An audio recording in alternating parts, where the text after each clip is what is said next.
Ahora, de entrada, el texto, y probablemente en el futuro haremos un análisis de esta tremenda lista de puntos que están en Isaías 9. El texto de base de lo que vamos a discutir el día de hoy es Isaías 9. Tenemos en Isaías dos profecías tremendas en relación con la encarnación de nuestro Señor Jesús y su entrada a este mundo. Hay cosas en el contexto que no vamos a discutir, que no son pertinentes para nosotros el día de hoy.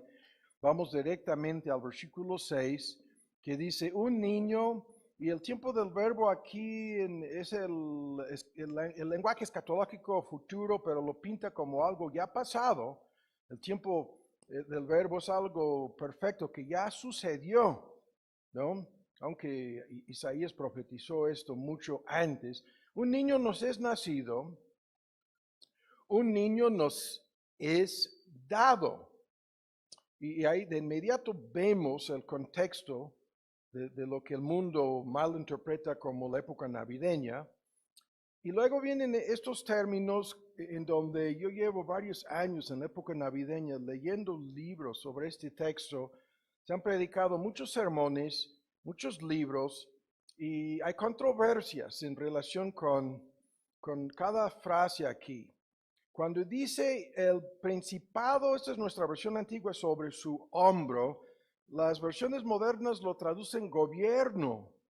Muchas personas no pueden entender cómo es posible en un mundo caído, lleno de rebeldía y maldad, que esto haya terminado así o que terminará así con el gobierno. La mejor traducción es la soberanía, es la mejor forma de entenderlo, sobre sus hombros, ¿no?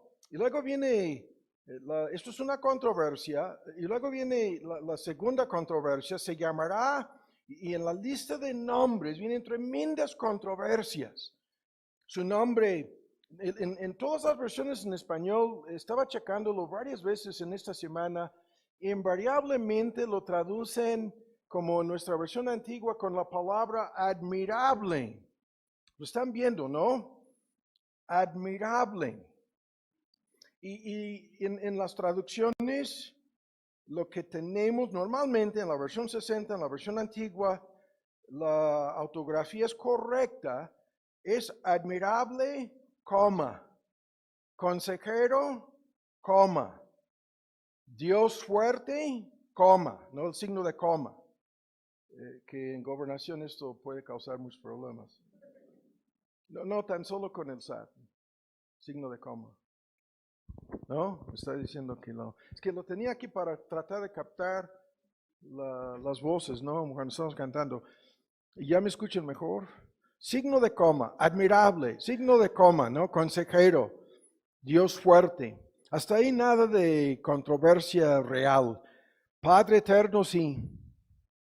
Y van a ver aquí dice que el Hijo no es el Padre no es el Hijo, el Espíritu no es el Hijo, el Espíritu no es el Padre, y sin embargo los tres son Dios, ¿no? Y muchas controversias. La mejor traducción sería, Padre de la eternidad, sería la mejor traducción, sin discutir las controversias. Príncipe, lo que acabamos de cantar en más de uno de estos himnos clásicos, príncipe de paz. Y eso es otra tremenda controversia. Y luego lo dilatado de su imperio y de la paz que él viene a establecer, ven lo que dice, no tendrá término, no habrá fin. Y sobre el trono de David, sobre su reino, ¿no? Disponiendo y confirmando en juicio, en justicia, desde ahora para siempre. Es una tremenda lista de cosas. Y luego el celo, famoso celo de Jehová de los ejércitos, ¿no? Hará esto. La pura lectura, ahora buscan en Primera de Juan. Ahora vamos anticipando lo que vamos a discutir aquí. Vamos a fijarnos en la parte principal del sermón el día de hoy, en cómo Cristo es admirable. La mejor traducción es maravilloso. Incluso en muchas versiones se traduce así. Algunos prefieren la palabra asombroso, ¿no? Yo prefiero la palabra maravilloso en cada uno de los puntos, ¿no? Mencionados aquí. Y lo que tenemos delineado, Él es maravilloso, como vamos a ver en su encarnación, vida perfecta, humanidad, humildad, milagros, obras, muerte, resurrección, culminándose, terminando todo en asombroso, admirable, maravilloso. Algunos prefieren la traducción inconcebible en su amor, ¿no? Y este gran misterio que vamos a discutir se encuentra tantas veces en la palabra de Dios. Ahora estamos en Primera de Juan, ¿no? Un momento vamos a leer los textos, en donde resulta que esta persona que nace, como la profecía lo dice, es un tema espantoso. En Mateo 22 lo planteó así nuestro Señor Jesús. Es tanto, como acabamos de cantarlo, hijo de David, como simultáneamente el Señor de David. Y Cristo lo plantea así: ¿quién es, no? El Hijo del Hombre. Hijo de David y a la vez, simultáneamente, su Señor de David. ¿Cómo? ¿Cómo es posible, no? Y es en forma encapsulada en esta pregunta lo que muchos nunca han entendido ni entenderán, ¿no? Sobre la venida de nuestro Señor Jesús a este mundo caído. Ahora, comencemos otra vez con la parte negativa. Sabemos a ciencia cierta que Cristo no nació el 25 de diciembre. La Biblia y la historia confirman este hecho, ¿no? Por eso no estamos celebrando algo simplemente porque mañana es el 25 de diciembre. Estamos en este contexto celebrando algo incluso muy diferente de lo que el mundo entiende. Celebramos la encarnación de Cristo y no simplemente todo este lío en donde hay una lista de medias verdades y mentiras en relación con su natividad. Estamos entonces enfocándonos en algo, lo sigo diciendo, muy diferente. Y al salir del culto el día de hoy, habremos comprobado lo que estoy diciendo. Cuando nos preguntamos por qué nació Cristo, qué sucedió en su nacimiento, ¿no? ¿Qué es este lío con el pequeño, el bebé, ¿no? Que yace en el pesebre en Belén? ¿Y qué debemos creer? ¿Qué debemos comprender? ¿Qué debemos entender? ¿Y qué debemos hacer al respecto? ¿No? ¿Qué importancia tiene esto para nosotros? ¿Qué es lo que creemos? Si fuéramos a preguntar a muchísima gente, incluso religiosa, sobre este tema, nos sorprendería tanto escuchar las respuestas, ¿no? Y como vamos a ver, nadie yo digo el 99%, el 99.9% de la gente al contestar, no, ¿qué es lo que estoy escuchando? ¿Es el celular de alguien? Vamos a confiscar ese celular. Christian, ves a ver si tú puedes detectar quién tú es el encarnado de agarrar. Por el momento, confiscarlo. ¿Pueden recoger después del culto, por favor? O mejor, lo más fácil sería pagarlo, ¿no? ¿Qué es lo que el mundo no comprende sobre esto? ¿Quiénes son los únicos que pueden cantar como lo acabamos de hacer nosotros?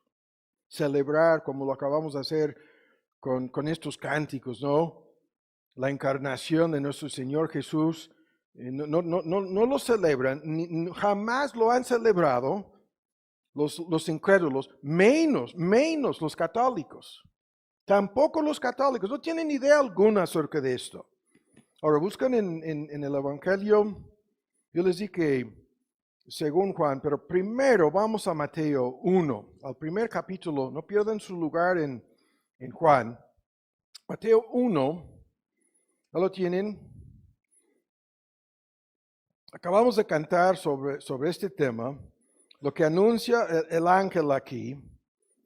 concebirá la Virgen, 1:23, parará un hijo, ¿no? Es el paralelismo con Isaías, llamará su nombre Emmanuel, que interpretado, declarado, ¿no? Su significado es lo que acabamos de cantar, Dios con nosotros. Y lo sigo diciendo, los incrédulos no creen eso. Ninguna persona incrédula cree lo que acabamos de leer aquí. Que en la encarnación de Cristo Dios se hizo uno con nosotros, no lo creen. Y no, menos lo entienden. Ahora vamos al Evangelio según Juan, rápido, no podemos detenernos, es la pura lectura de estos versículos que son cruciales para introducir los argumentos del día de hoy. Juan 1, ¿ya lo tienen? Y aquí en el principio era el verbo. La palabra verbo es la palabra griega logos, que se traduce mejor palabra. Y la palabra era con Dios, y la palabra era Dios en el misterio de la Trinidad, ¿no? Esta es la segunda persona de la divinidad. Este era desde un principio, ¿no? Con Dios.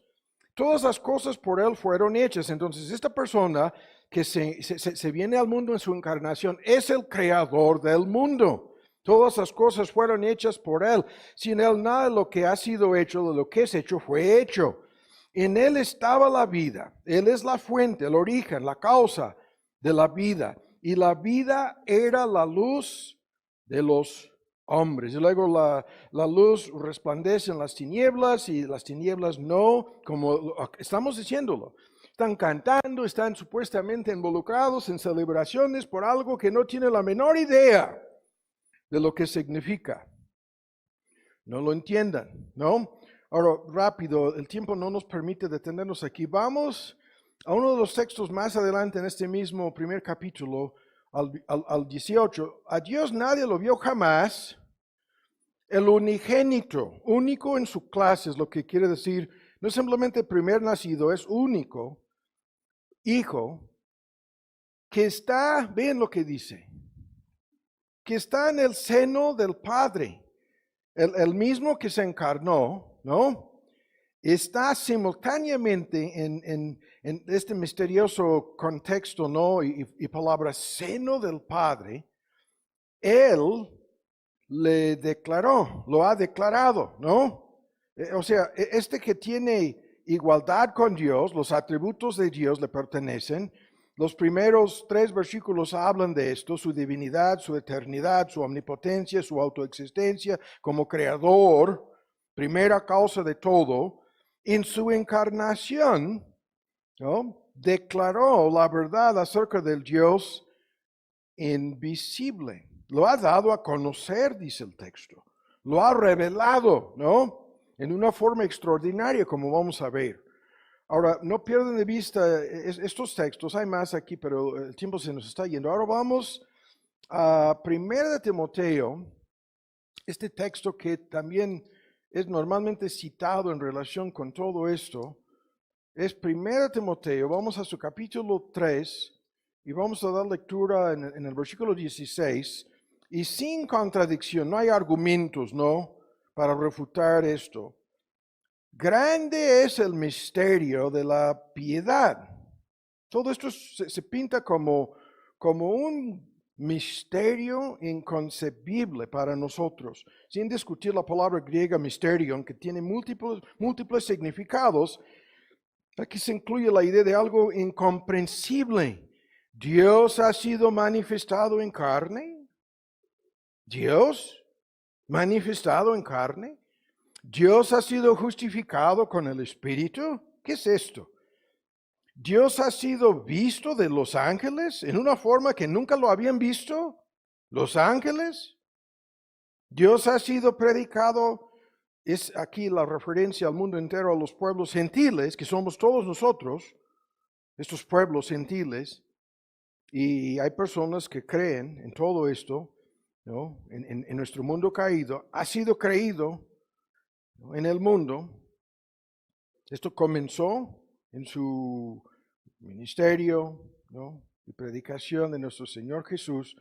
Y luego lo corta, no dice más, y regresó a la gloria. Recibido en gloria. Ahora, el último texto en la lista aquí, Colosenses, rápido, vamos a Colosenses y vamos a su capítulo 2, otro de esos textos increíbles, ¿no?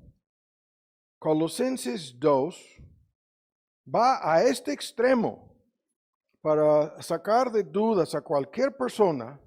Ya lo tienen, Colosenses 2. El tema aquí es Cristo, ¿no? Según Cristo, la última frase en el versículo 8. El sujeto de este comentario es nuestro Señor Jesús. En Él, el versículo 9, Colosenses 2, 9, en Él, en Cristo. Y la palabra habita, permanece, como vamos a ver, para siempre. Tiene su hogar, tiene su residencia permanente. Es algo fijo que nunca cambiará. En Él, en esta persona que se encarnó en el Belén, nació, pero su encarnación comienza, ¿no?, con la concepción sobrenatural en el seno de la Virgen. Vean, habita toda la plenitud de la divinidad corporalmente. Y estos términos son técnicos teológicos, la plenitud, pleroma, ¿no? Todo lo que hace que Dios sea Dios, todos los atributos de Dios, todo el carácter de Dios, toda la gloria de Dios, todas las perfecciones de la naturaleza divina, su omnipotencia, su omnisciencia, su inmutabilidad, su santidad, justicia, bondad, misericordia, amor y gracia, la lista, ¿no? Todas estas cosas residen, habitan de forma permanente, moran, tienen su lugar permanente, corporalmente, en Cristo Jesús. Me preparaste un cuerpo, dicen las profecías, ¿no? Y el eco de Pablo, este misterio grande es, dicen, ¿no? El omnipotente morando en una naturaleza humana, el Dios invisible se vuelve visible de esta manera. El omnisciente termina siendo localizado en un cuerpo ubicado de manera permanente. A esto volveremos en un cuerpo extraordinario. El tema, Dios se hizo hombre, ¿no? Y estos términos, Dios se hizo visible. El infinito llegó a ser, al habitar en este asunto, ¿no? El cuerpo que Dios le había preparado, el limitado llegó a ser limitado, el infinito llegó a ser finito, el eterno llegó a pertenecer al tiempo, el independiente llegó a ser dependiente, el omnipotente llegó a ser débil, ¿no? Hasta el punto de ser crucificado en debilidad, dice Pablo. ¿Qué significa todo esto? ¿Qué creemos? ¿Qué creen ustedes? ¿Qué crees tú acerca de esto? ¿Y por qué fue necesario todo esto? ¿No? Esto es algo extraordinariamente asombroso, extraordinariamente, ¿no? Admirable y maravilloso, como vamos a ver. Ahora, rápido. Este comentario lo tengo que hacer cada vez que hablamos de este tema. Tiene muchas implicaciones, aunque a lo mejor no vayan a entender ustedes todo su alcance. En su encarnación, la Virgen María contribuyó la mitad de sus cromosomas 23, ¿no? Que vienen de la madre, y Dios, el Espíritu Santo, son 60 millones de par de bases, ¿no? En 23 cromosomas que deberían haber venido del Padre, pero la naturaleza divina de Cristo no tenía madre y su naturaleza humana no tenía padre. Se trata de algo inconcebible para nosotros, un gran misterio, una persona sobrenatural, Dios guión hombre, ¿no? Dos naturalezas terminan habitando este cuerpo, ¿no? Que Cristo asumió, que Cristo tomó. Y sin conversión, sin composición, sin confusión alguna. Y estos términos son la base de argumentos teológicos que tardaron para aclararse más de 300, 400 años en la historia del cristianismo. Esto de sin conversión, su naturaleza divina no fue convertida en una naturaleza humana, ni viceversa. Sin composición, las dos naturalezas no fueron combinadas ni fusionadas para formar una tercera naturaleza.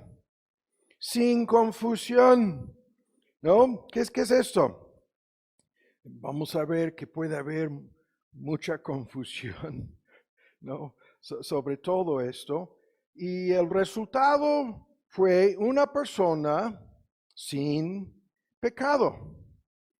Cristo fue preservado de lo que habría sido la contaminación del pecado original del primer Adán por medio de todo esto. Fue preservado sin pecado y entró al mundo con una naturaleza humana perfecta, no caída, sin contaminación alguna.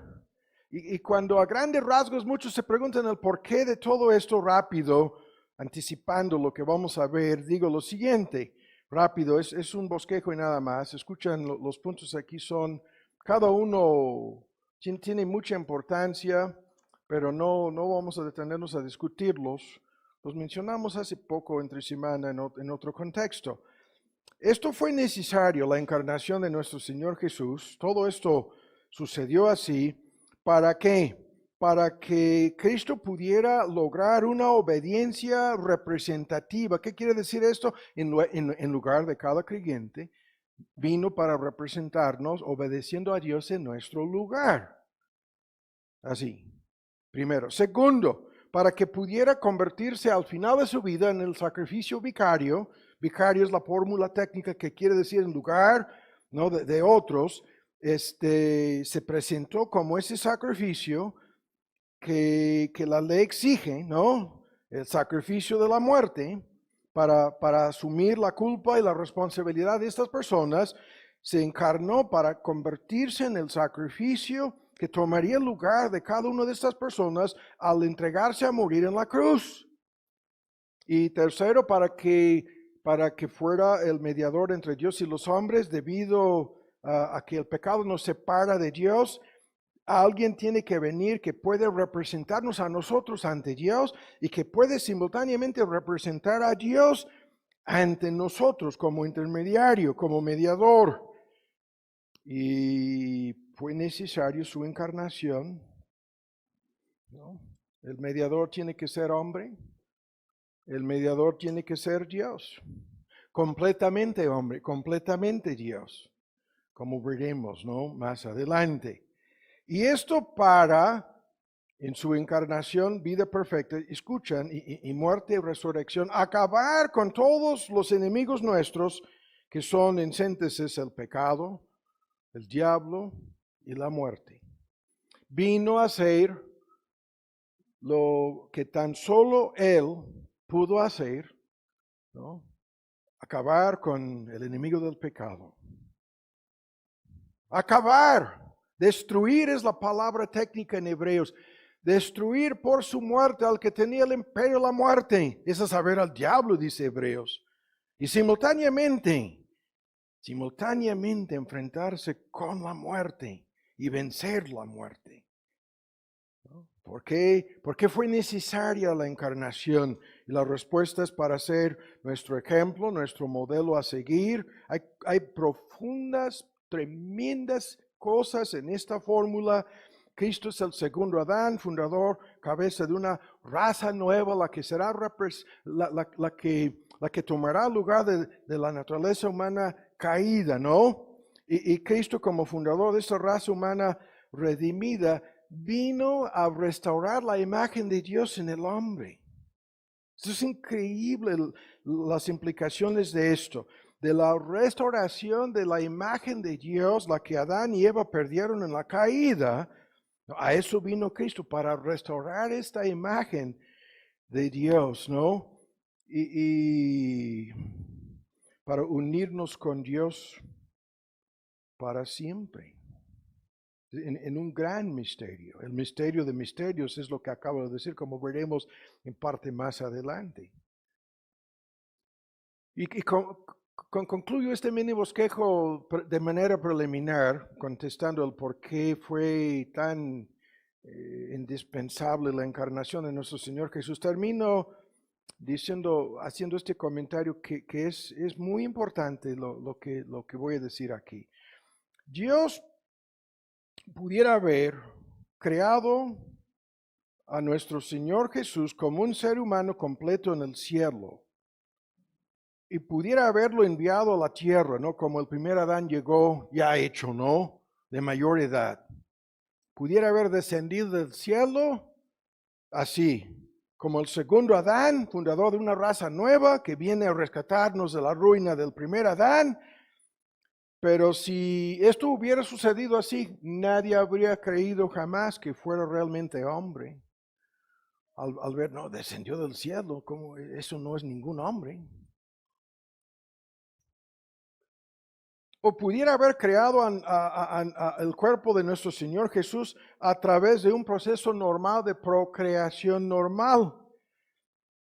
Habría sido, en tal caso, José habría sido su verdadero padre, ¿no? Y padre, José, madre, María. Pero en tal caso, nadie creería que fuera Dios. Nadie creería eso, que este es Dios. No. No. Entonces, aquí comencemos, ¿no? La encarnación de nuestro Señor Jesús, el milagro más inconcebible posible, sucedió así.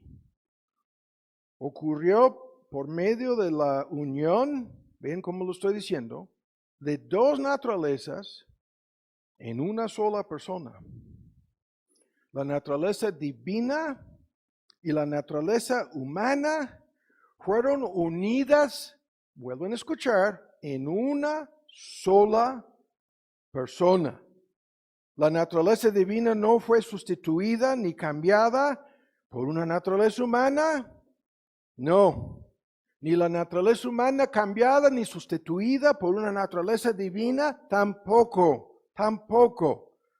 Se unieron en una sola persona la naturaleza divina y la naturaleza humana. Y las implicaciones para lo que esto significa no las vamos a ver salvo un pequeño vislumbre el día de hoy. No vamos, eso es un tema gigantesco, ¿no?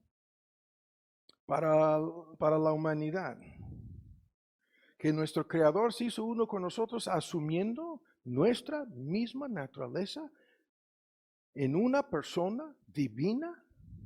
Sí, esta persona no dejó de ser Dios, no se despojó de su divinidad, sino que la ocultó tras el velo de su cuerpo humano y en por lo menos dos ocasiones en su transfiguración, lo que de su cuerpo, el velo, ¿no? Que según Hebreos simbolizaba en el lugar santísimo la entrada a la mismísima presencia de Dios en el tabernáculo, en el templo. Ese velo se quitó en su transfiguración y lo veían como resplandeciente con una luz más intensa que la del sol. Sí. Al estilo, para los que ya están perdidos con el lenguaje teológico el día de hoy, al estilo de estas películas de Hollywood, con estas fantasías acerca de personas que traen una apariencia y luego la cambian o traen un tipo de uniforme o equipo para ocultar quiénes realmente son y se transforman y se transfiguran en estas películas de Hollywood. Y siempre dicen súper lo que sea, ¿no? No voy a decir más. Ahora escuchen. Muchos no entienden cómo es posible Y aquí tengo aquí no podemos atenernos una muy pequeña, sencilla ilustración. Muchos dicen, ¿cómo es posible que una sola persona tenga dos naturalezas, no? Ahora, la respuesta es, en esta ilustración, muy sencilla. Tú eras una persona, ¿no? Una sola persona, mente, emoción, volición, los elementos de personalidad humana con tu alma, te relacionas a ti mismo, con tu cuerpo te relacionas al mundo físico, con tu espíritu en teoría te relacionas con Dios, alma, cuerpo, espíritu, o sea, hay tres partes, ¿no? De esta persona, sin discutir las tres partes, sin discutir los argumentos teológicos sobre esto. Pero esta persona que tú eras, ¿no?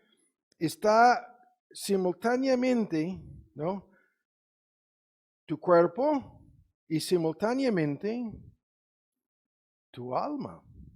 Y sabemos que al salir tu alma de tu cuerpo fallece, tu cuerpo muere. Esto es entendible, espero, ¿no? Que sea comprensible la ilustración. Ahora vamos a este argumento, ¿no? La naturaleza humana de nuestro Señor Jesús llegó a pertenecerle a Él como nuestro cuerpo nos pertenece a nosotros, ¿no? No sé si me explico. Pero nosotros no somos simplemente el cuerpo, ¿no? Lo vuelvo a decir, el alma, que es la esencia, el espíritu, sin discutir, esos son conceptos sinónimos, sobrevive la muerte del cuerpo. Ahora, en esta sencilla ilustración, escuchen lo que estamos diciendo, Cristo explicaba todo esto. Él hablaba de su cuerpo y ¿qué es lo que decía? Mi cuerpo, repetidas veces, en una lista de textos tremendos. Luego hablaba, incluso en la cena del Señor es categóricamente mi sangre. Sangre humana, cuerpo humano. Ese cuerpo, ¿no? Esa sangre, todo el paquete le pertenecía al Hijo de Dios encarnado, le pertenecía a una persona divina. Sí. Y la ilustración queda corta, no es suficiente, pero esta persona tenía dos naturalezas, una humana, la otra divina, y en las dos naturalezas actuó a lo largo de su estancia en este mundo como el Dios hombre, como el Dios hombre. Es lo que en síntesis les estaba preguntando a estos, si el Cristo es el Hijo de David, ¿cómo es posible que sea simultáneamente el mismo Hijo del hombre, el Señor de David? ¿No? ¿Cómo es posible? Porque había dos naturalezas en él. Esa es la respuesta. Cada naturaleza tenía y tiene su propia esfera de operación. Es un tema que muchos lo pierden leyendo en los 4 evangelios. A veces actúa en base a su naturaleza humana, a veces actúa en base a su naturaleza divina. Cada naturaleza tiene su esfera de operación y no podemos atribuirle a la naturaleza humana de nuestro Señor Jesús la omnisciencia que tiene en su naturaleza divina. Pero el punto, una sola persona con dos naturalezas actuando en conformidad con estas dos naturalezas. ¿Y cuál importancia tiene todo esto? Escuchen, Dios no puede agonizar, Dios no puede sufrir, Dios no puede morir, pero una persona divina con una naturaleza humana puede agonizar, puede sufrir y puede morir. Y rápido termino este mini paréntesis. Hay que apurarse, Tomás, por favor. Con estos comentarios, ahora escuchen. El resultado de todo este gran misterio va por muchos caminos, pero señalo 3 efectos o resultados de esta unión de dos naturalezas en la persona de Cristo. Primero, Cristo tenía poder sobre su propia vida. Esto es un tema mencionado y discutido. De la boca de Cristo se quita cualquier debate. Yo pongo mi vida, hablando de lo que haría en su muerte. Nadie me la quita. Yo no tan solo pongo mi vida, sino que la vuelvo a tomar. Yo la pongo, ¿no? Nadie me la quita. Ahora, ¿qué quiere decir esto? Cristo como impecable, Cristo como hombre perfecto, Cristo como sin pecado, no podía morir. La naturaleza humana de Cristo era sin pecado. Entonces, ¿qué quiere decir eso? Aunque estaba susceptible a toda la controversia de cansancio, debilidad, necesidades físicas, etcétera, como cualquier otro ser humano, no podría morir. Por lo tanto, cuando viene en su encarnación a morir, todo el asunto es voluntario. Su muerte es un acto voluntario de su parte. El cuerpo entregado en la cruz del Calvario como un sacrificio, se entregó a sí mismo el lenguaje que dice como ofrenda y como sacrificio a Dios en Efesios. Así Pablo nos saca de dudas. ¿Y esto qué quiere decir? Que cuando Cristo murió, ¿no? Lo hizo voluntariamente, pero la persona que muere es tanto una persona humana como una persona divina. Por lo tanto, hay un valor infinito. Tanto en su muerte como en su vida perfecta, el valor de lo que hace es un valor suficiente para cumplir con las demandas de la santa ley de Dios. Dios exige perfección y los que fallan exigen muerte, ¿no? Y Cristo en sus dos naturalezas, ¿no? Viene a este mundo para hacer en su naturaleza humana una obediencia perfecta que cumplirá con todo lo que Dios exige como Dios encarnado, ofreciéndose a sí mismo al final de su vida en obediencia perfecta, incluso para sufrir el castigo y la muerte que la misma ley pronuncia contra los transgresores. Sí. Y esto resulta en que, escuchen bien, en que esta persona puede soportar la ira infinita de Dios. Sí. Esta persona puede recibir una cantidad incalculable de pecados humanos que le fueron acreditados y puestos. Sí. Que esta persona divina puede, a través de todo esto, tomar el vaso hasta la última gota, ¿no? Del vaso de la ira de Dios. Y ahora Él puede proporcionar, como una persona divina, el valor de todo esto lo puede dar a otros. Lo puede proporcionar a cantidad de personas, ¿no? En su lugar, Él puede proporcionar a otras personas. Si esto no fuera posible, nadie podría ser salvo, ¿no? Si Cristo hubiera venido y con alguna contaminación de pecado, tendría que salvarse a sí mismo. Jamás podría salvar a otros. Y si hubiera venido tan solo como hombre y no como Dios hombre, no podría proporcionar todo esto a lo que se supone van a ser miles de millones de personas convertidas y rescatadas y salvadas por su obra. Todo esto está en el contexto del porqué de esto, sin meternos más a fondo, aunque lo volveremos a hacer aquí más adelante. Ahora, en una forma otra vez de síntesis, nuestro Señor Jesús dio una serie de comentarios. Llevamos años señalando este argumento. En cada uno de estos comentarios, Él dice el porqué de todo esto, ¿no? Él dice, yo he venido para, y el porqué. Yo he venido, y el porqué. Yo he venido, y la cosa que vino a hacer. Yo he venido, y lo dice así, es una larga, tremenda lista de textos. No los vamos a buscar el día de hoy. No es necesario. Los voy a citar en una forma muy abreviada. Y escuchen la lista. Él dice, Ahora es de la boca de él. He venido para hacer la voluntad de Dios. No he descendido del cielo para hacer mi voluntad. A esto volveremos. ¿Qué es esto? Que vino a hacer la voluntad de su Padre Celestial, del que me envió, Juan 6:38. Guarden en mente esto. ¿Qué voluntad vino a hacer? A la voluntad de su Padre. Segundo, él dice, he venido no para abolir, anular, quitar la ley, escuchen, sino para cumplir la ley.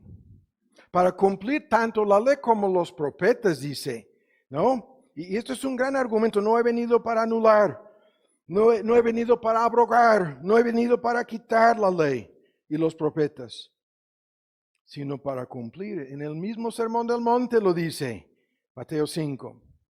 Tercero, escuchen, ¿por qué vino Cristo? Dice, he venido, esto acercándose a la última parte, he venido ante el gobernador romano Pilato, he venido para dar testimonio de la verdad. Y Pilato, ¿no? ¿Qué cosa es verdad? He venido para dar testimonio. Por eso he nacido. Por eso nació ese niño, ese bebé, cuyo nombre es maravilloso, admirable, asombroso en su encarnación. ¿Por qué vino? Para dar testimonio de la verdad acerca de todo. La verdad acerca de Dios, la verdad acerca del hombre, la verdad acerca del pecado, la verdad acerca de la naturaleza, el carácter, los atributos de Dios, la verdad acerca del único camino de salvación. Y el tema aquí es gigantesco, ¿no? En un mundo en que dice, no, todo es relativo. Es tu verdad, es mi verdad. No, esto no es así. No tienes tu verdad. No, yo no tengo mi verdad. Hay una sola verdad. No puede haber más que una sola verdad. No puede haber nada, según el mundo en converso, como la verdad absoluta, la verdad categóricamente, absolutamente trascendental y real y permanente. No, dicen. Pero Cristo dice que sí. Incluso Él es la encarnación de yo soy la verdad. Él es la encarnación de la verdad. Y todo lo que nos dice acerca de todas las cosas, nos guste o no, estos que quieren tan solo al humilde Jesús, que tan solo al niñito Jesús, ¿no? Y luego, según ellos, el amoroso Jesús. Y chocan con una tras otra verdad que salió de la boca del mismo Jesús, ¿no? Cuando él dijo, yo soy, la verdad, yo soy, ¿se acuerdan? El camino, ¿no? Yo soy el único camino, no hay dos, tres, no, el único camino al Padre, y yo soy la vida, la única vida, y nadie viene al Padre sino por mí. ¿Qué tipo de verdad es esta? La que medio mundo, incluso en un contexto religioso, la Iglesia Católica Romana ya lleva los últimos 25, 30 años negando ese texto. Y si vamos por el lado de su culto a la Virgen, ¿no? Que en ninguno de los casos la Virgen que ellos presentan no es la Virgen María que está en este libro, no. Y sin embargo, escuchen, creen que ella es el camino, que ella es mediadora, que ella es intercesora, que ella es salvadora. No, nada de esto es verdad, es pura mentira, es engaño, es falso, es ridículo, es absurdo, por la boca de Cristo Jesús. Su pleito, su conflicto, su desacuerdo no es personal, es en contra de Cristo mismo, que están mintiendo, engañando, blasfemando, contradiciendo y negando el por qué Cristo vino. Vino a dar testimonio de la verdad. Luego rápido la lista, para dar vida eterna. Vida eterna en abundancia, dice. ¿No? Y no hay otro camino para obtener vida eterna. No hay otra forma para recibir vida eterna. Es de Él que la tenemos que recibir. Él es la persona que hizo todo lo necesario para otorgársela a Él, a los que Él quiere.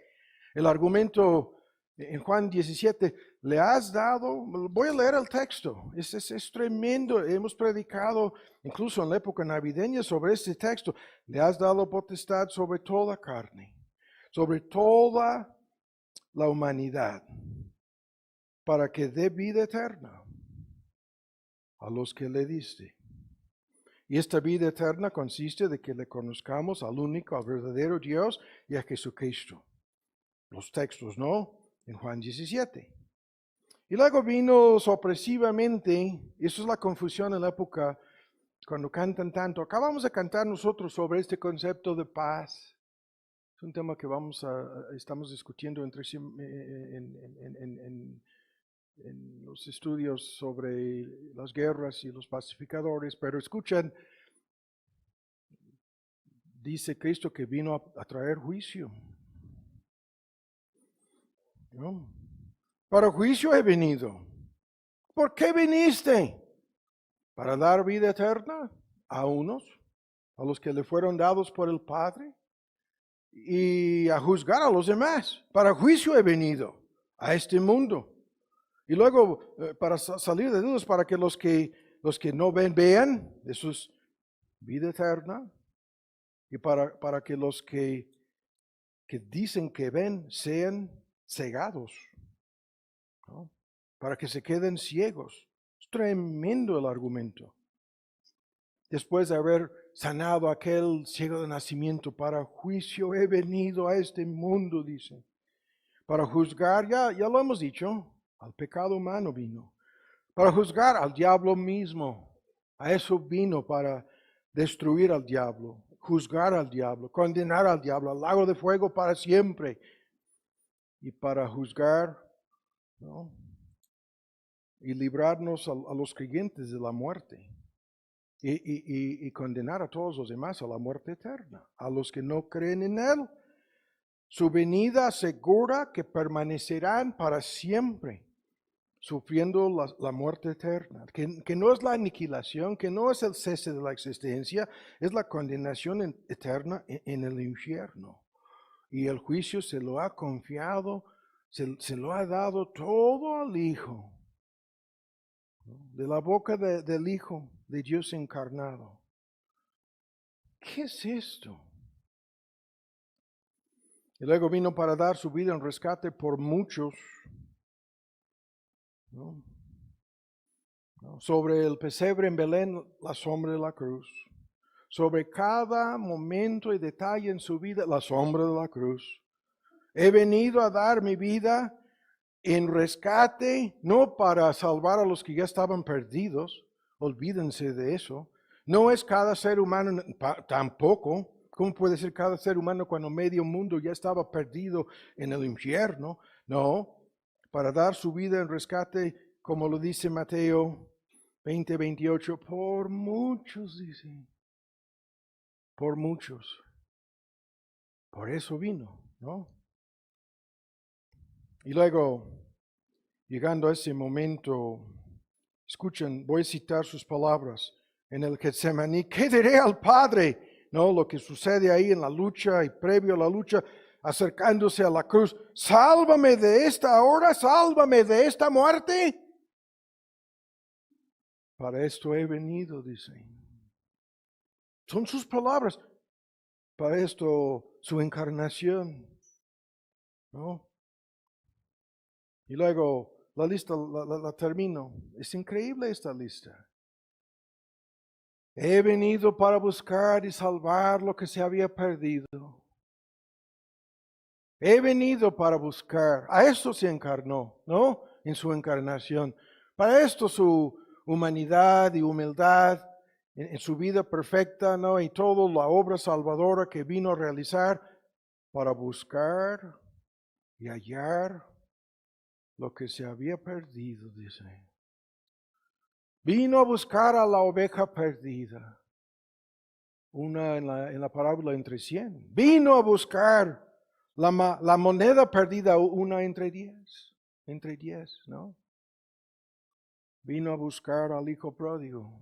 Así. En la triple parábola en Lucas 15. Cristo vino así para buscar y salvar lo que se había perdido, todo esto.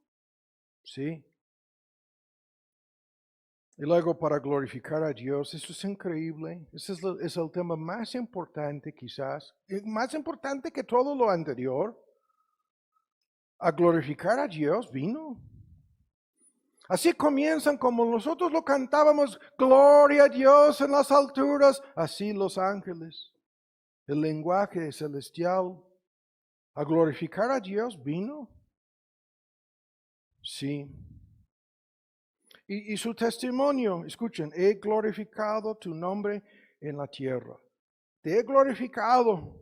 He acabado la obra que me diste que hiciese. En su mismo testimonio, terminando su vida en Juan 17, orando al Padre, te he glorificado. Y escuchen, esto de glorificar a Dios es de revelar la gloria de Dios. Todos los atributos de Dios. Desde amor, gracia, misericordia, todo el mundo quiere saber algo de eso. Hasta santidad, justicia e ira. Todos sus atributos glorificados en la persona y obra de Cristo, en la cruz de Cristo. Vino a glorificar a Dios y a dar a conocer a Dios. Ahora, cambiando aquí el orden de mis apuntes, voy a esto. Vimos en la lectura al principio, nadie jamás ha visto a Dios. El unigénito Hijo, que está simultáneamente en el seno del Padre y aquí en la tierra en su encarnación, lo ha dado a conocer. ¿Qué es esto? Lo ha dado a conocer. Al Dios invisible lo he dado a conocer. Y luego cambia el argumento de visible o invisible y dice, el que a mí me ha visto al Padre. No porque el Hijo y el Padre sean la misma, no son la misma persona en el misterio de la Trinidad, no. Pero sin embargo, no obstante, el que a mí me ha visto al Padre. De tal modo que revela Cristo el carácter del Padre en toda su plenitud y gloria. Sí.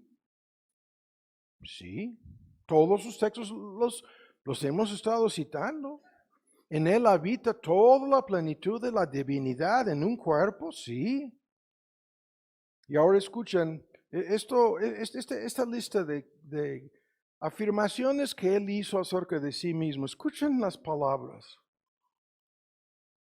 Yo tenía la intención de traer las hojas con cada texto, pero aquí vienen en el folleto, no vamos a citar ninguno de los textos.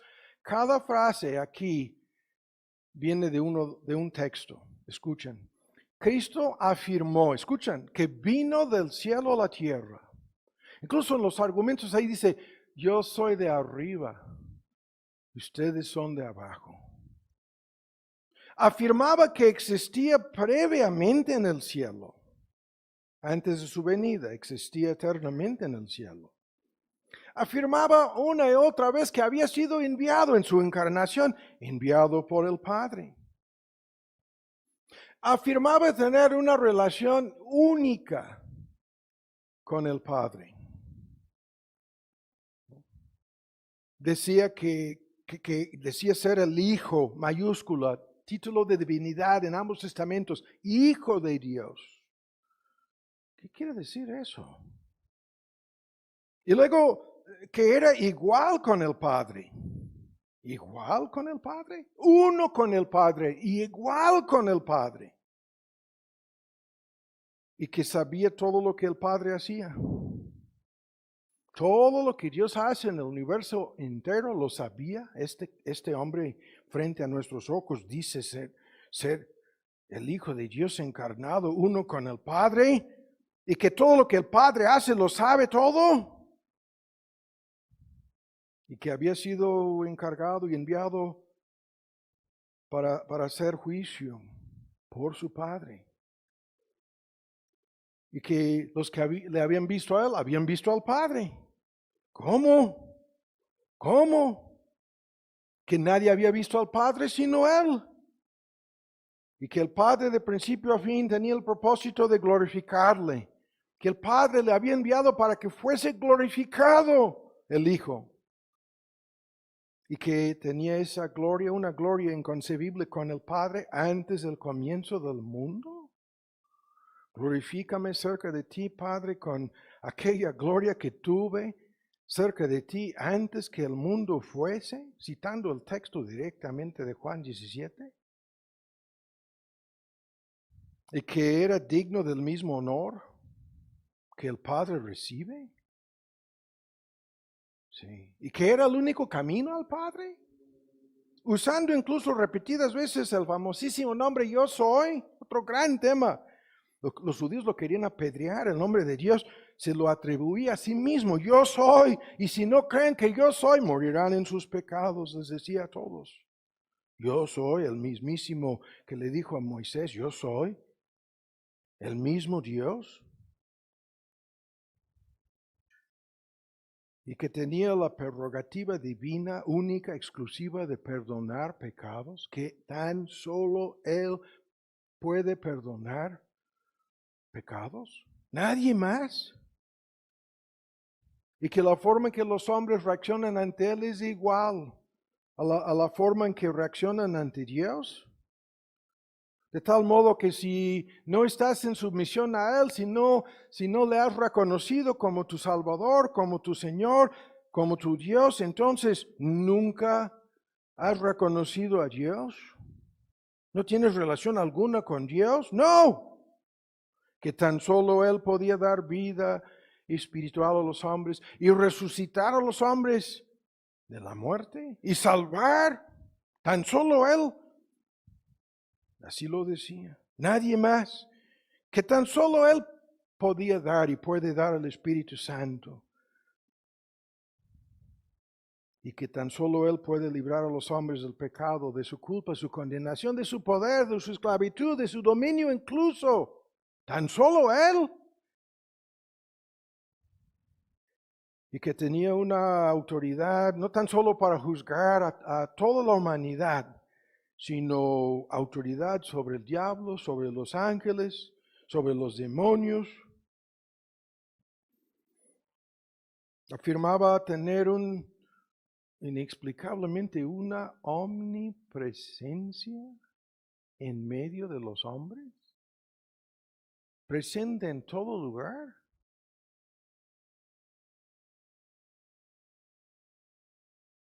Y llegó al extremo de decir que nunca pasarían sus palabras. La tierra y el cielo sí, mis palabras no.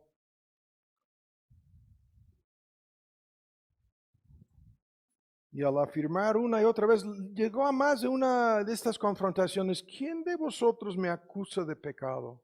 Soy impecable. Soy impecable. ¿No? Impecable. Perfecto. Santo. Justo. Sin defecto. Con una autoridad única. El Padre se lo había entregado toda autoridad en el cielo, en la tierra, en el universo, en el mundo, en sus manos y nadie más. ¿Qué es esto? ¿Quién es esta persona? ¿Cómo es posible? Y esta es la gloria. El argumento que siempre usamos, lo voy a leer, dice que el Dios de este mundo cegó los entendimientos de los incrédulos. ¿Para qué? Están ciegos, no pueden ver, sufren de la ceguera espiritual. ¿Para qué? Para que no vean, para que no les resplandezca la luz del Evangelio de la gloria de Cristo, el cual es la imagen visible de Dios.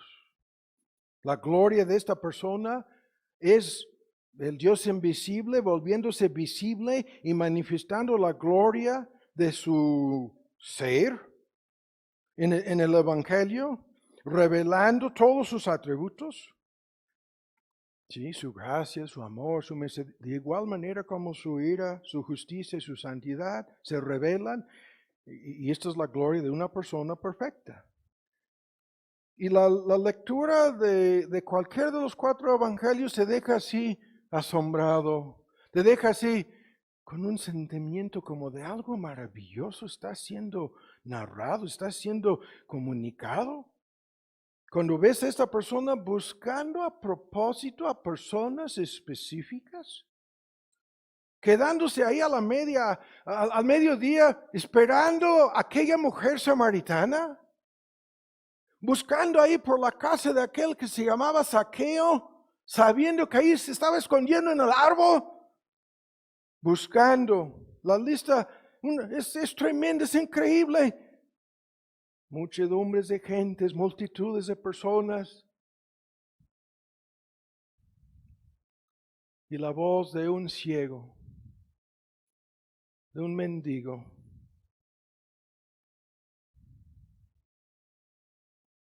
Y se para el Hijo de Dios encarnado, se detiene y voltea y se acerca a aquel mendigo. A lo largo de su ministerio público, uno tras otro ejemplo de esta persona misteriosamente buscando y llamando a personas a sus pies. Y a la vez que pronunciaba juicio, pronunciaba castigo, pronunciaba más advertencias sobre el infierno y la perdición que de cualquier otra persona jamás, buscando a personas específicas.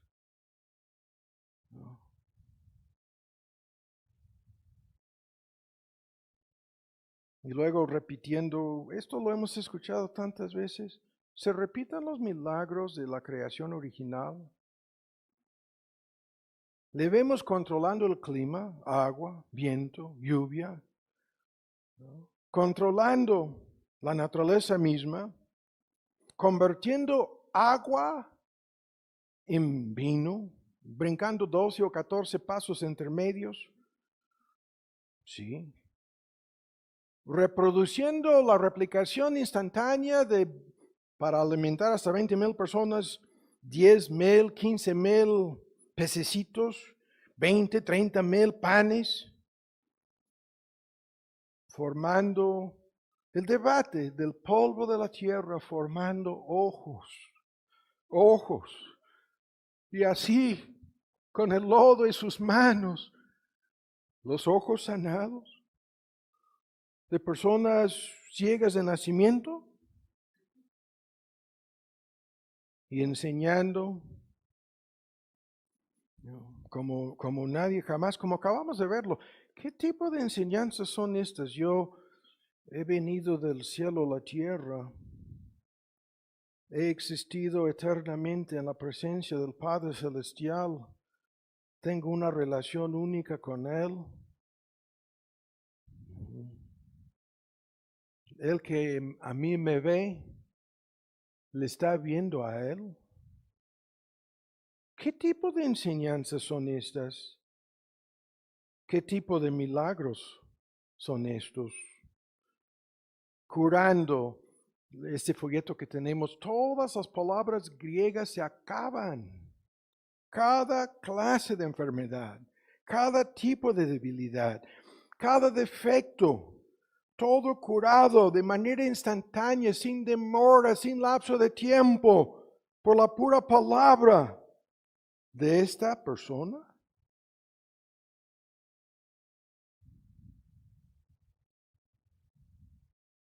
Hasta leprosos, ¿no? Y muertos. Los muertos resucitados.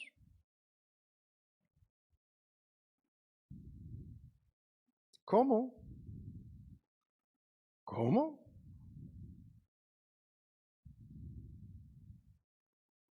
¿Quién es esta persona? Si no es Dios, ¿quién es esta persona entonces? Si no es el creador del hombre, ¿quién es esta persona? ¿Y cómo es que estamos aquí 2,000 años después de su vida, muerte y resurrección? cantando himnos de alabanza a su nombre.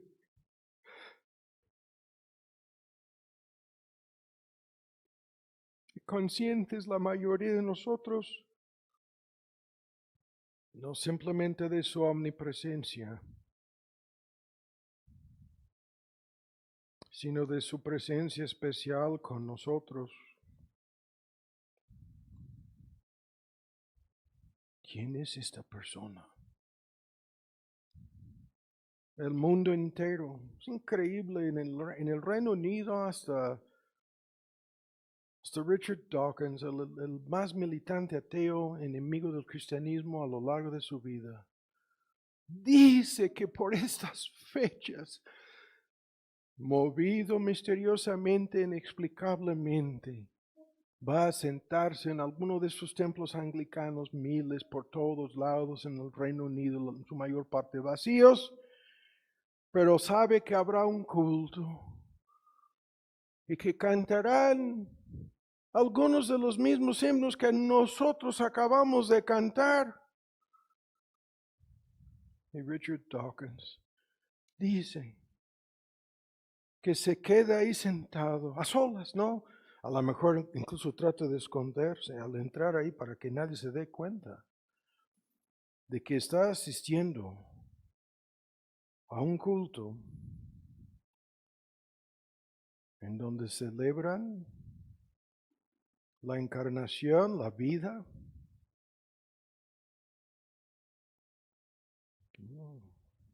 ¿Qué es esto? Pura superstición. Pura tradición. Puro invento. ¿Qué tipo de invento? ¿Qué tipo de tradición es esta? La religión más grande en el mundo, abarcando sectas y la más falsificada religión en el mundo, el cristianismo. Y sin embargo, nada como esto. Nada.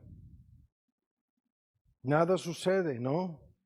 En ninguna religión, nada parecido. Yo iba a traer aquí lo que dicen los budistas acerca de esta persona, lo que dicen los musulmanes acerca de esta persona, y toda la lista, pérdida de tiempo. Todos dicen, no, esta persona no es Dios encarnado.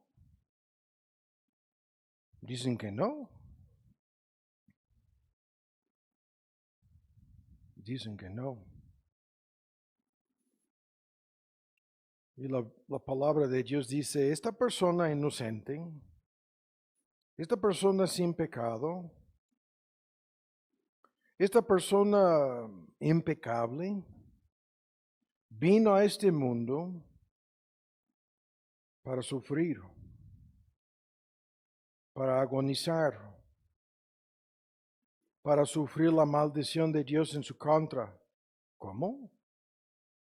Para desempeñar el término teológico, papel de fiador del pacto. ¿Fiador de cuál pacto? Se hizo un pacto antes de su venida a este mundo. Se llama el pacto de gracia, el pacto de salvación. Sí. Y al encarnarse vino a hacer lo que el primer Adán no hizo, ¿no? Salvar a la raza. Y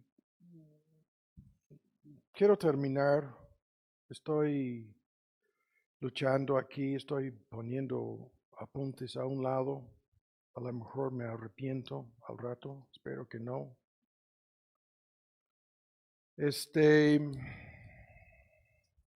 Ahora vamos a lo siguiente. En su encarnación, todo esto sucedió. Y ahora vamos a verlo en otra forma. Cuán maravilloso, asombroso, cuán admirable esta persona, en su obediencia activa, ¿no? Dicen, vivió una vida perfecta, cumpliendo siempre con la ley de amor para con Dios y el prójimo, cada momento, cada segundo, cada instante, y en lo que se llama su obediencia pasiva, se entregó a sufrir el castigo de la ley, ¿no? En su humildad como una persona perfecta. La persona que asume esta culpa tiene que ser libre de culpa propia, tiene que ser inocente. Ahora, escuchan, en relación con su muerte, hay que decir lo siguiente. Y lo que voy a usar aquí es, ustedes conocen el Salmo 23. Y es el argumento contrario al Salmo 23. Los que no conocen el Salmo 23, vale la pena, puede haber alguna persona presente en que no haya escuchado, Jehová es mi pastor, nada me faltará. En lugares delicados, pastos me hará yacer o descansar, junto a aguas de reposo me pastoreará, confortará, la palabra consolar, mi alma, me guiará por sendas de justicia, por amor de su nombre. Y aunque ande en valle de la pura sombra de muerte, no temeré mal alguno, porque tú estarás conmigo. Tu vara, tu callado me infundirán aliento. Me preparaste una mesa delante de mí en la presencia de mis angustiadores, mis enemigos. Ungiste mi cabeza con aceite. Una copa está rebosando, mi copa está lleno hasta el tope. Ciertamente el bien, la misericordia me seguirán todos los días de mi vida, y en la casa de Jehová moraré por largos días. Este salmo es increíble. Puede ser el peor enemigo blasfemo, ateo que haya vivido, y se paren ahí a la hora del funeral a leer el Salmo 23. Por lo menos en las películas de Hollywood. Ahora escuchan. Esta persona, en vez de pastos verdes, así comienza el Salmo, no tenía dónde reclinar su cabeza. No. Él mismo lo dijo. En vez de aguas de reposo, fue bautizado, entre comillas, ¿no? Bautizado con la ira de Dios. Y Él es la única persona que sabe lo que esta ira significa. Por lo tanto, es la ira del Cordero en el Apocalipsis, en donde la única persona que va a efectuar y ejecutar la ira infinita de Dios en contra de todos sus enemigos, es la única persona que sabe lo que esta ira significa, habiéndola recibida, esta ira en su propio cuerpo y alma en la cruz del Calvario. Nada de aguas de reposo para Él. En vez de sendas de justicia, sí, Él andaba por estas sendas de justicia, pero de nada sirvió eso para impedir que fuera llevado como cordero al matadero. Nada, así su vida no terminó en otra forma, fue llevado como cordero a la matanza. Y en vez de pasar tan solo por la sombra del valle de la muerte, sin temer nada, sin temor alguno, no. A esta persona, a esta misma persona, le encontramos sudando gotas de sangre en el Getsemaní. Su sudor se convierte en sangre y comenzó, dice el texto, a llenarse de temor, a atemorizarse, agonizarse. Su misma palabra, mi alma entristecida, este hombre de dolores, entristecida mi alma hasta la muerte, dice. En vez de tener consuelo y confort para su alma, este hombre fue destituido, abandonado, desamparado por su Padre Celestial. En vez de la mesa preparada en la presencia de sus enemigos, sufría hambre, tenía sed. Incluso en la cruz del Calvario tenía sed. Este hombre, esta persona, nada de una cabeza ungida con aceite, el gran símbolo de gozo y alegría y bendición. No, no dice, sobre su cabeza una corona tejida con espinas, dice el texto. Y en vez de esa copa rebosante, esa copa que a lo largo del Antiguo Testamento significaba la copa, la ira de Dios, la ira infinita de Dios. No, el bien y la misericordia no le siguieron todos los días de su vida. No, nada de eso. Fue perseguido. El lío comienza con la matanza de los famosos inocentes en Belén desde un principio, perseguido. Y no tan solo por sus enemigos, sino según Isaías 53, Jehová mismo quiso quebrantarlo. Jehová mismo quiso quebrantarlo, sujetándole a sufrimiento, dice el profeta. Sí, por eso vino. Por eso vino a este mundo. Y en vez de morar en la casa de Jehová para siempre, lo echaron fuera.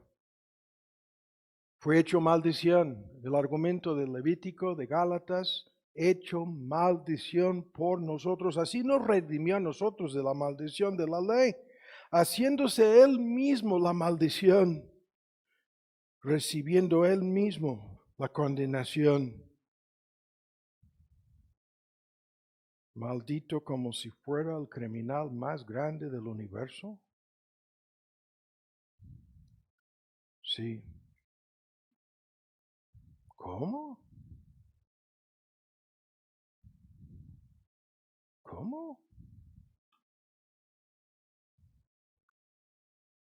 Y hay que decir esto ahora. Nadie jamás habría inventado esto.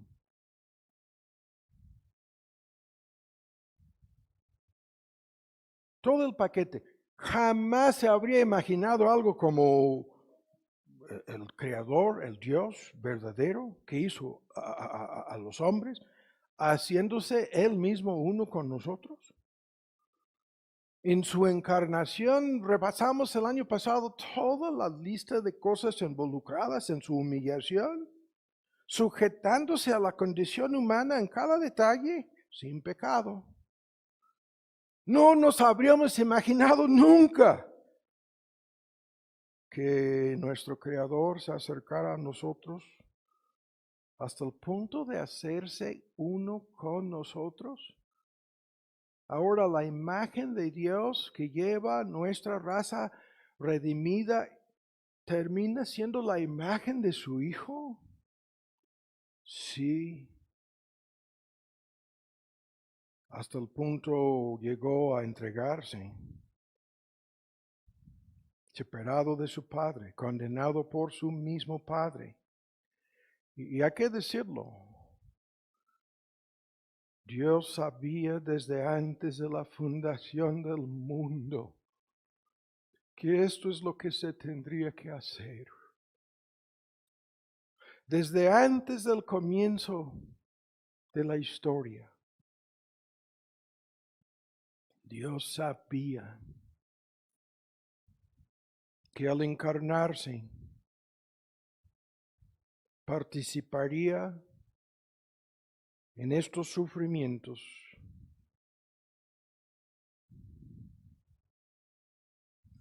para salvarnos. El alcance de estos sufrimientos, más allá de todos los sufrimientos que hayan sucedido de principio a fin del mundo. Sufrió esta persona más que todas las personas en su conjunto hayan sufrido. Sí, sufrió así.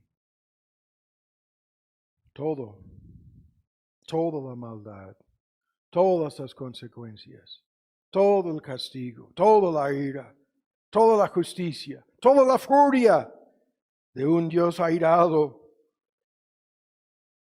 cayó contra él.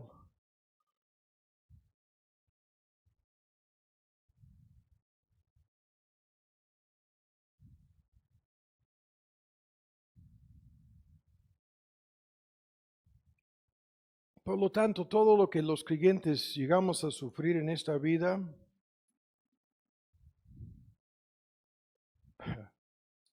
no se puede comparar con lo que le costó a esta persona. Y aún más, nuestros sufrimientos tienen propósitos. Sí. Y los propósitos terminan siendo buenos en todos los casos, sí. Hablando de los creyentes. Sí. Ahora vamos a terminar. Ya. Vamos a Juan 15. Hemos llegado a esto y con esto tenemos que ver la maravilla de su amor. Acabamos de introducir este argumento. Aquí vamos a cerrar el día de hoy con esto. Juan 15. Llevo toda la semana luchando sobre qué voy a decir y qué no. No voy a predicar más que un solo sermón sobre este asunto para cerrar el año.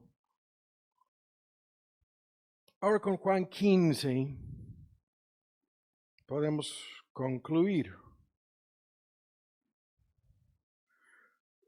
A la luz de todo esto es obvio que el hombre no puede salvarse a sí mismo por sus obras. ¿Cómo? Es obvio que la salvación tiene que ser por gracia. Claro que por gracia. Sí. Es obvio que hay algo más allá en todo esto, más allá que la salvación en sí misma. Sí, algo más allá. Los ángeles anhelan entender y están escondriñando y se están fijando, ¿no?, en el tema de su muerte. Hay una miniserie que quiero predicar sobre las personas, las menos indicadas personas posibles. Y lo mencioné hace 1 o 2 domingos, aquel ladrón que comienza completamente de acuerdo con el otro, que blasfemaba, injuriaba y insultaba y atacaba a nuestro Señor Jesús. Y luego termina con que se había encarnado y todo esto, su vida perfecta. Ahora a la hora de su muerte,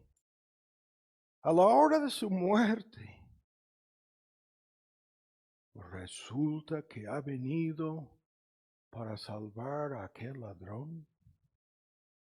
Sí, sí. Y el testimonio de aquel ladrón, el milagro obrado en su corazón, a la misma hora, no el tema de salvación en medio del juicio, a la misma hora en que Cristo está siendo juzgado y el juicio se está realizando en su contra. cuando le dijo, hoy, no mañana, no, hoy estarás conmigo. Voy a regresar a mi Padre.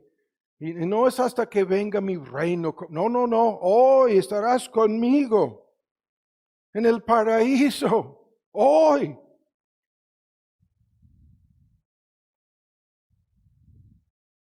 Habiendo terminado la tarea de vivir una vida perfecta en lugar de aquel ladrón.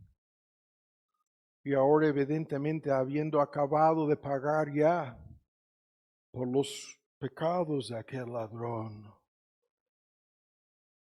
Así, librándolo.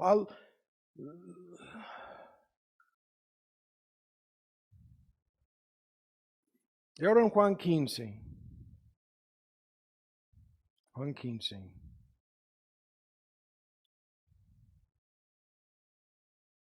En este discurso, creo que Omar ha estado predicando, comienza en Juan 13, termina en Juan 17, este gran discurso donde hay un montón de cosas. Nos habló de algo de esto en el aniversario. Juan 15, ya lo tienen en el versículo 9. Como el Padre me amó, este texto lo conocemos. Así yo os he amado. Y ustedes permanezcan, permaneced en este amor. Ahora, vean la maravilla de este amor. Si no haya sido evidente, ¿no? Si todavía no te hayas dado cuenta de la maravilla, de lo admirable, de lo asombroso, de lo inconcebible de todo esto. Como el Padre me ha amado, yo también los he amado a ustedes. ¿Qué es esto? Este texto lo conocemos. El bosquejo es lo más obvio, ¿no? El amor entre el Padre y el Hijo es la base de todo el argumento en el misterio de la Trinidad. Y en los aspectos de este amor es infinito, son personas divinas. Hay un amor infinito entre el Padre y el Hijo. Hay un océano eterno de amor. Y el tema de la salvación es este amor eterno de tres personas divinas en el misterio de la Trinidad desbordándose y alcanzando hasta nosotros para abrazarnos y llevarnos al océano, a este amor que no tiene fondo, que no tiene orilla, que no tiene principio, que no tiene fin. Involucrarnos en este amor tan infinito en su alcance como lo son los límites del universo. Una serie de textos, voy a leer uno de estos textos para que veamos que no estamos exagerando, que no estamos inventando, que no estamos yendo muy lejos. No. El texto dice, escuchan, que habite Cristo en nosotros por medio de la fe. Y así podáis bien comprender con todos los creyentes y las palabras tremendas, anchura, longura, profundidad y altura, son los en la geometría, geometry, son las mediciones, y aquí es los límites del universo, y conocer el amor de Cristo que excede todo conocimiento. Que excede, que va más allá de cualquier límite, de cualquier entendimiento. El amor el Padre ama al Hijo con un amor en su longitud, profundidad, anchura y altura que no tiene límite. Y luego dice, en uno de los textos más discutidos del Nuevo Testamento, para que seáis llenos de toda la plenitud de Dios. La plenitud de Dios que mora en el cuerpo del hombre Cristo Jesús puede en su amor llenarnos Dios con la plenitud de la divinidad. Sí. Tú puedes perderte en este amor y volver a encontrarte nadando, no ahogado, sino flotando y gloriándote.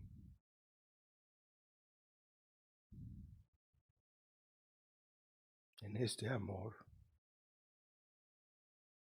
Este amor que es eterno, sin límite. Sobre eso el programa de radio hoy en la mañana con el pastor Moisés. Antes del comienzo de todo, con amor eterno, te he amado. Tal como el Padre ama al Hijo, con este mismo amor eterno fuimos amados. ¿Cómo? ¿Cómo? ¿Cómo es posible esto? Que el mismo Dios que sabía todo lo que se tendría que hacer para rescatarte, en su pacto de salvación y gracia hizo un plan para venir a rescatarte porque te amaba desde antes de la fundación del mundo. ¿Cómo?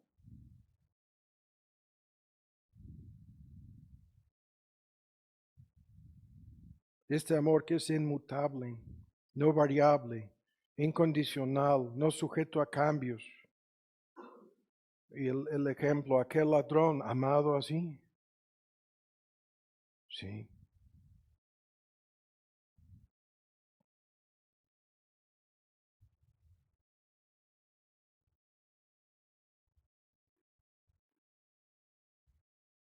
Cristo había venido todo el tiempo y sabía que encontraría a aquel hombre, aquel día.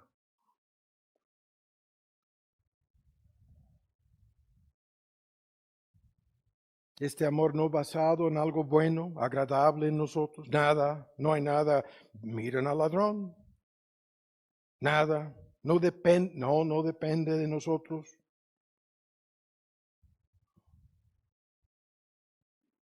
Imposible de medir, imposible de estimar, imposible calcular.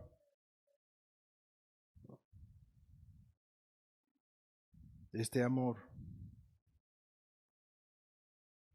capaz de hacer todo lo que hemos escuchado y más. ¿No?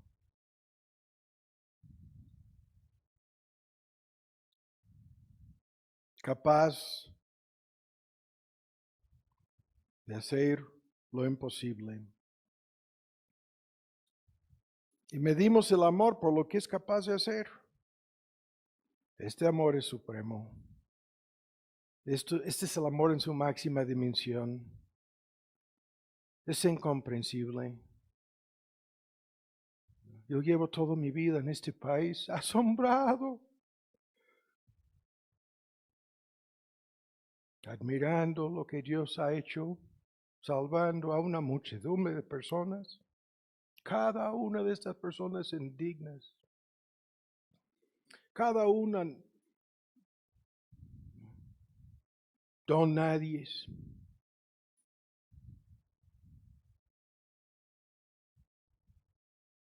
Y recordándome de cómo este amor me alcanzó a mí.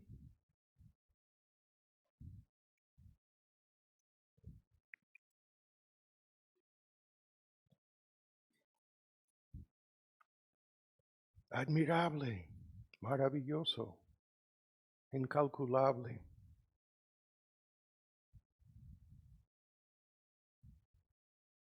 Nuestro texto dice, esto es un nombre del Cristo. Así lo anunciaba el profeta. Su nombre se llamará así.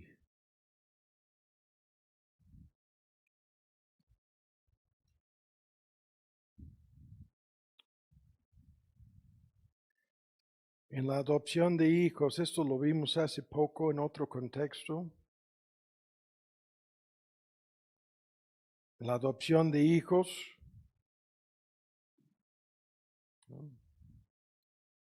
este es el argumento bíblico. Vale la pena leer el texto. Escuchen. Mirad cuál amor nos ha dado el Padre, que seamos llamados hijos de Dios, hijas de Dios. Por eso el mundo no nos conoce, porque no le conoce a Él. Muy amados, ahora somos hijos de Dios, ¿no? Y aún no se ha manifestado lo que hemos de ser, pero sabemos que cuando Él apareciere seremos semejantes a Él, porque le veremos tal como es, tal como es. Y todo aquel que tiene esta esperanza en sí se purifica como Él también es limpio. ¿Qué es esto? La adopción de hijos. Y por naturaleza todos somos como aquel ladrón, hijos del diablo, sin padres, sin familia, sin futuro, en un orfanatorio, huérfanos, abandonados, todos son así. Y espiritualmente nacimos así, separados de Dios, sin futuro, como huérfanos, desechados, abandonados, no deseados, no valuados. La mayoría de los que se encuentran en estos lugares son niños que hayan sufrido de cantidad de cosas malas y pecaminosas en sus vidas. Algunos se encuentran ya enfermos. En todos los orfanatorios, discapacitados, enfermos, algunos que nacieron con defectos físicos en su cuerpo, pueden sufrir de debilidades físicas, emocionales, intelectuales, mentales, emocionales, y todo como consecuencia de graves pecados. Si no fuera por el pecado, no existiría ningún orfanatorio, ningún lugar, en ninguna parte del mundo. Consecuencias gravísimas, metidos de por medio, madres solteras, prostitutas a veces, otros violados, ¿no? Víctimas de violación sexual, el niño abandonado. En el corazón de África, millones nacidos con el SIDA en circunstancias parecidas. Resulta que la mamá sufrió de la droga adicción. Resulta que el padre era alcohólico. Haz tu lista. Estamos mezclando aquí el paralelismo. ¿Cuál paralelismo? Somos todos huérfanos espirituales. Sí. Abandonados, rechazados por Dios debido a nuestros pecados, debido a nuestra rebeldía. El tema es gigantesco. Lo que quiero decir aquí para concluir es lo siguiente. Cuando uno de estos es adoptado, van a recibir una nueva identidad, un nuevo nombre, documentos de identificación nuevos, sellados, firmados por la autoridad competente.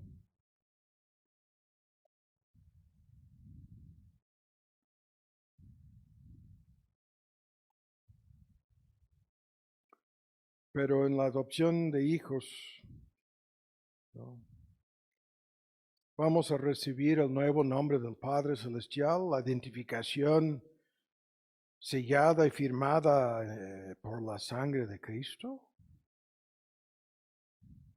Seremos tratados como sus hijos naturales, como si nunca hubiéramos hecho nada, convertidos en herederos y coherederos de Dios con aquel que vino a rescatarnos, coherederos con Cristo, siendo nosotros no los mejores, ni los más atractivos, ni los más dotados, ni los más deseables, en ninguno de los casos, no.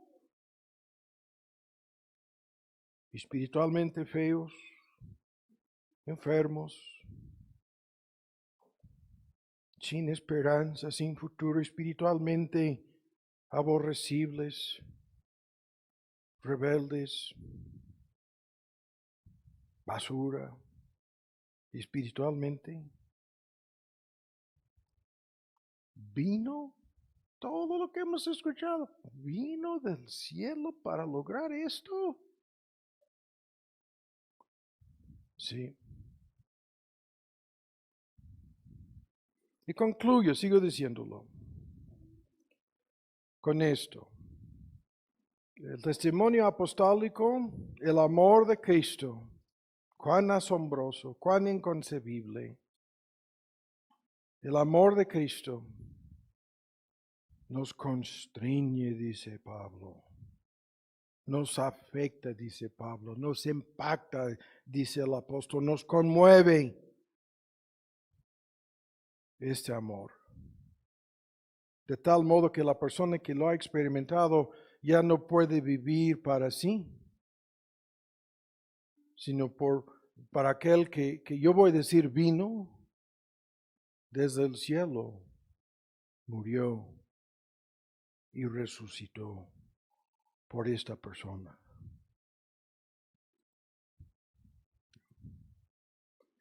Y si no fuera por este amor, todos lo que hemos escuchado, todos y cada uno de los atributos de Dios estarían en contra de nosotros. Su justicia y su santidad estarían exigiendo el pago de parte de cada uno de nosotros, que somos ahora creyentes. Su justicia, si no fuera por eso, ya nos habría condenado a la perdición. Su poder nos había destruido. Su santidad estaría castigándonos ya para siempre.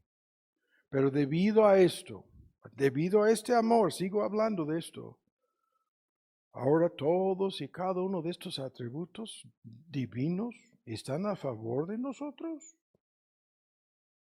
Su omnipotencia ahora se convierte en el poder de su amor a favor de nosotros.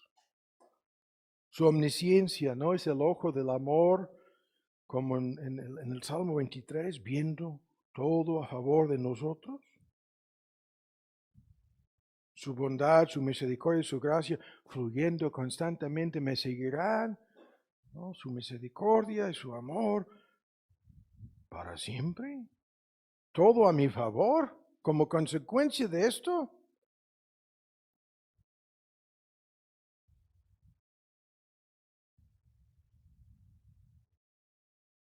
Y el Dios que puso la eternidad en el corazón de cada ser humano,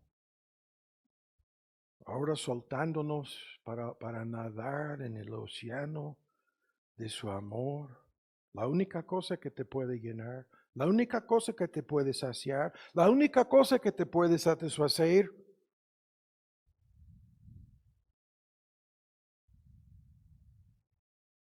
Sí, este amor es así. Y nuestro caso es tan grave, nuestra necesidad es tan grande, que tan solo todo esto, tan solo el amor infinito de Dios podría alcanzar tu corazón.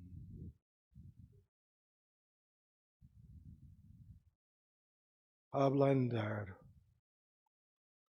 y transformar tu corazón.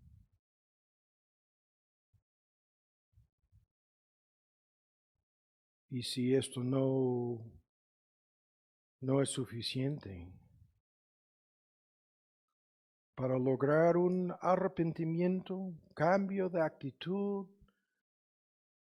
de perspectiva, de intención, cambio, ¿no? De anhelo, de deseo. Si el amor de Dios en todo esto, siendo tan maravilloso y asombroso, y tan solo te vas a seguir endureciendo. Hay personas que habrán escuchado todo esto, saldrán de estas puertas más endurecidas que cuando entraron a este culto. Yo no soy tonto. Si la bondad de Dios no te conduce al arrepentimiento, tan solo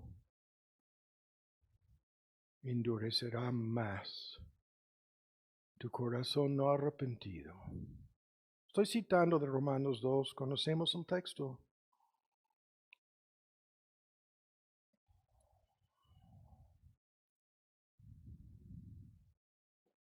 Y el Dios que te trajo aquí el día de hoy, ¿qué tipo de sermón navideño es este?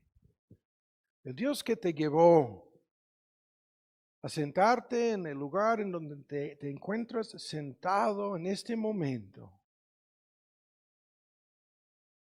El Dios que envió a Mark le gusta decir pobre pecador, a hablarte.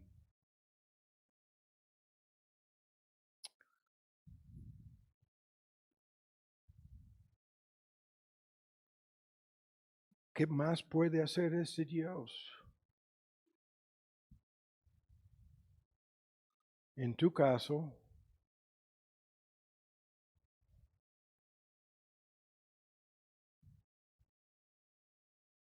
te puede condenar eternamente. Y si sigues sin doblegarte, sin recibir su amor, sin creer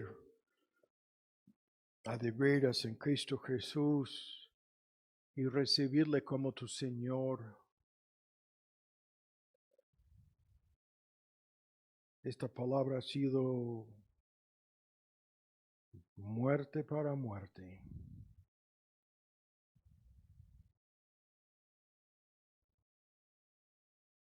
Darás cuenta a este Dios en el día de juicio. Por lo que escuchaste y rechazaste el día de hoy. Ojalá que esto no suceda contigo.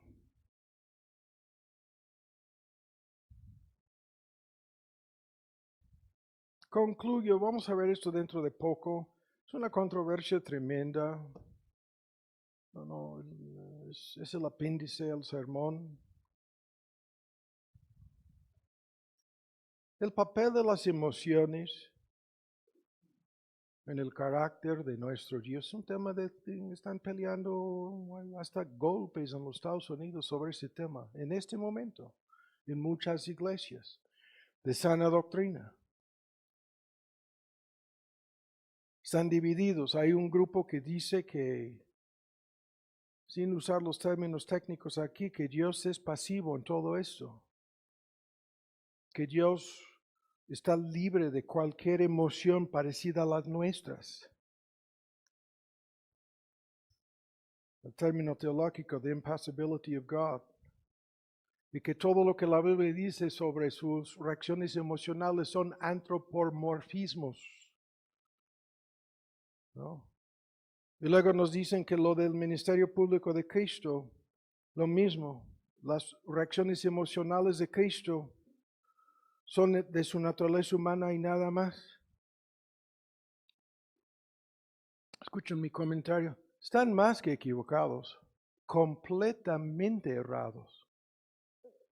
No. Si Cristo es la imagen de Dios, si Cristo vino a revelar el corazón de Dios, sus lágrimas son más que humanas. Sus emociones son más que humanas. De otra forma, decir el que me ha visto a mí, ha visto al Padre, ya no tiene significado alguno.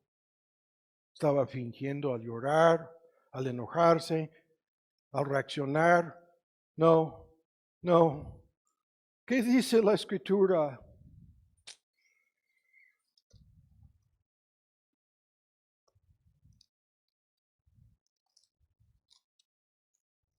Voy a leer el texto.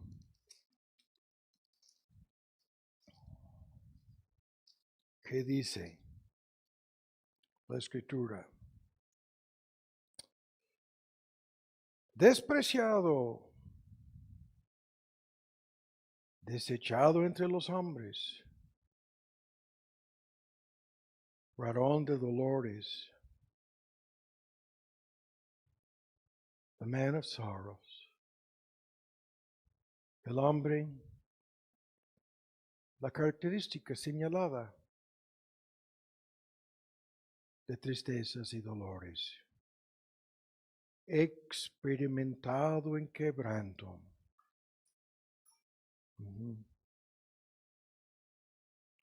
Y yo estoy diciendo en sus dos naturalezas. Y desafío a quien sea a contradecir lo que la palabra de Dios dice. ¿Por qué este apéndice al final del sermón? Creo que es obvio.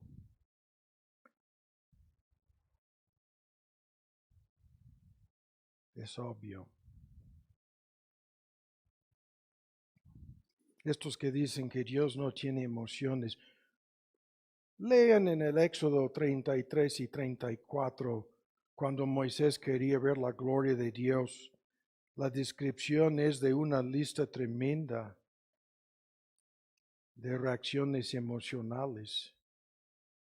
Pero termino con esto, ¿no?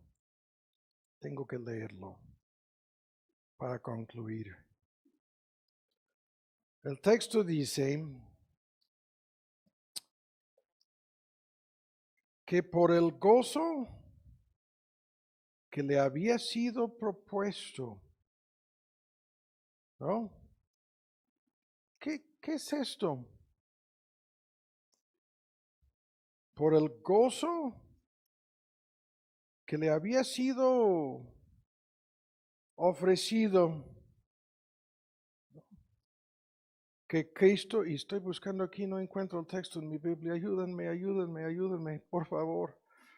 Está en Hebreos, está en el capítulo, yo pensaba en el capítulo 4. Ya, el hermano que le estábamos echando la culpa por muchas cosas, ahora tiene toda la alabanza. Es 12.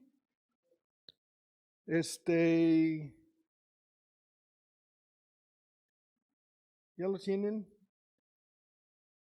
El versículo 2. Puestos los ojos en el autor y consumador de la fe en Jesús, el cual habiéndole sido propuesto gozo. ¿No hay emociones en este Dios? Sufrió la cruz, menospreciando la vergüenza, y se sentó a la diestra del trono de Dios. Y el texto lo estoy citando para decir que por el gozo de salvarnos, todo esto fue realizado. No. Pero nos quieren decir que tan solo el hombre Jesús tenía el disfrute de este gozo. No. Este es el gozo del Padre Celestial, este es el gozo de Cristo Jesús, que Él tenía propuesto como una parte del plan, el gozo, ¿no?, del Padre Celestial y del Hijo encarnado, de salvarnos. Y ya en el apéndice aquí no hemos echado a perder el tema, lo estamos empatizando en una forma directa. Hay gozo en el cielo por un solo pecador que se arrepiente.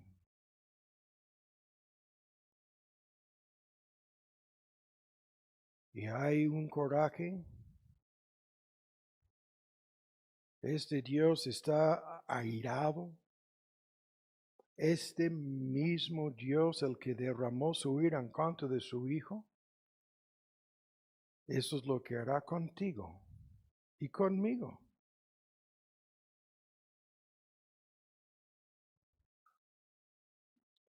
Si nada de esto nos conmueve, si nada de esto nos importa, puedes pasar por las puertas y Merry Christmas.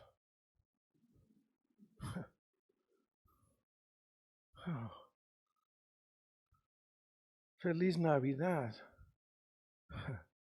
Oh, por favor.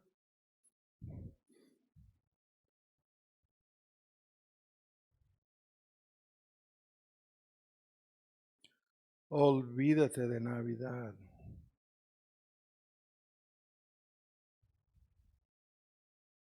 Ese es el desafío.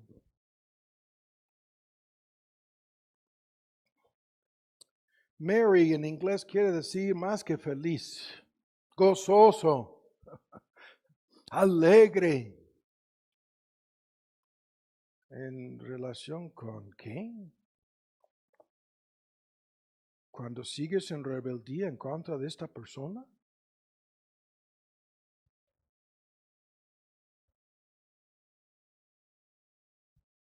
Maldita Navidad.